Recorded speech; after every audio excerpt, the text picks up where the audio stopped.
শেখ হাসিনা কি পদত্যাগ করেছেন? সেটাই তো বললাম, সেই পরিস্থিতি কি তৈরি হয়েছে? সেই পরিস্থিতি কি তৈরি হয়েছে? সেই পরিস্থিতি কি তৈরি করা হয়েছিল?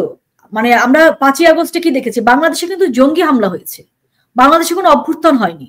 এই জঙ্গি হামলার সঙ্গে বাংলাদেশকে অকার্য করার সঙ্গে, যেখানে সেনাবাহিনী, যেখানে জাতিসংঘ, যেখানে আমেরিকা যুক্ত ছিল, এবং সেখানে এই যে অস্ত্রগুলো তারা কোথায় পেয়েছে, এত অস্ত্র, এত বুলেট তারা কোথায় পেয়েছে? আমাদের কিন্তু অনুসন্ধানে আমরা হয়তো পারবো না, আরো সামনে বেরিয়ে আসবে যে 7.62 বুলেট, এত বুলেট বাংলাদেশে কোথায় এলো, কোথা থেকে এলো? তো তার মানে আরো অনেক কিছুই কিন্তু এখন অজানা। এবং সেখানে অবশ্যই আমরা বলবো যে হ্যাঁ, এখানে 1971 সালে আওয়ামী লীগের নেতৃত্বে আমরা স্বাধীনতা পেয়েছিলাম, কারণ সেখানে আমাদের আরো অনেক শক্তি আমাদের সঙ্গে যুক্ত ছিল, এবং সেটা আসলে মুক্তির জন্য আন্দোলন ছিল। কিন্তু এখানে যেটা হয়েছে, এটা কিছু বুঝে উঠবার আগে, মানে এত স্লোলি ঘটনাটা ঘটানো হয়েছে, দীর্ঘ সময় ধরে, দীর্ঘ বছর ধরে, এবং আমাদের দেশের মানুষই সেই নব্য রাজাকার, সেই, এবং যাদেরকে আসলে বিশ্বাস করতে এখন আমার কষ্ট হচ্ছে যে ওনারাদের এত সুশীল একটা ফেস দেখে আমরা বড় হয়েছি, এত প্রগতিশীল হিসেবে আমরা জানতাম, তারা কি করে আজকে এরকম একটা মানে জঙ্গি বাংলাদেশের মানে তৈরি করলেন, বা এর পেছনের হোতা তারা।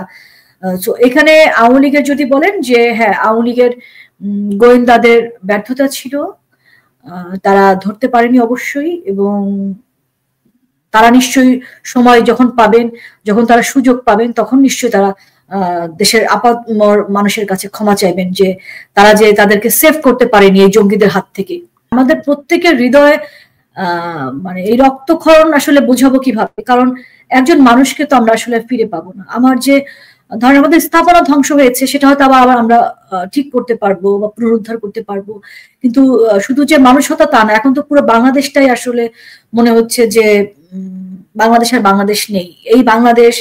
এবং এই যে জঙ্গিরা কিন্তু আক্রমণ আওয়ামী লীগের উপরে যে শুধু করেছে, আওয়ামী লীগ সরকারের উপরে করেছে তা না, তাদের টার্গেটটাই ছিল বাংলাদেশ। আমি এখন সব জায়গাতে এই কথাটাই বলি যে টার্গেট যদি বাংলাদেশ না হয়ে থাকে, তাহলে কেন জাতীয় পতাকা, দেশের নাম, সংবিধান বদলের প্রশ্ন আসবে, তাই না? এবং আমরা আজকে যা দেখছি, আমার কাছে মনে হচ্ছে 71 তো দেখিনি আমরা, 71 আসলে শুনেছি, যার ফলে মানে এই বর্বরতা তো চোখের সামনে দেখছি। এবং সুলতান, আমি দেশে ছিলাম, কাজে আমি কিন্তু অনেক কিছু চোখে দেখে এসেছি, এটা অবিশ্বাস্য। এবং এখনো যে ঘটছে, তখন মনে হচ্ছিল থেমে যাবে, ভাবতেও পারি না। আমার খুব কষ্ট হয় এরকম বাংলাদেশ আমি কোনোদিনও, এবং থামছে না। সুলতানা, আপনি একটা বিষয় লক্ষ্য করছেন, থামছে না কিন্তু।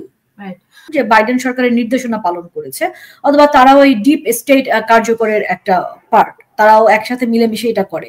এবং আপনি দেখেছেন জাতিসংঘ আজ পর্যন্ত, আপনি দেখেন সারা পৃথিবীর দিকে তাকান, কোন যুদ্ধ থামিয়েছে? আচ্ছা, ইসরায়েল যে এই যে দিনের পর দিন, বছরের পর বছর গাজার নিরীহ যে মানুষ, ফিলিস্তিনিদের হত্যা করে চলেছে, একটা তাদের কোনো রোল আছে? জাতিসংঘের কোনো রোল আছে? এই যে আপনি যদি বলেন যে রাশিয়া ইউক্রেন যুদ্ধ, তারা কিছু করতে পেরেছে? কোন জায়গায় কোনো যুদ্ধ থামাতে পেরেছে তারা কখনো?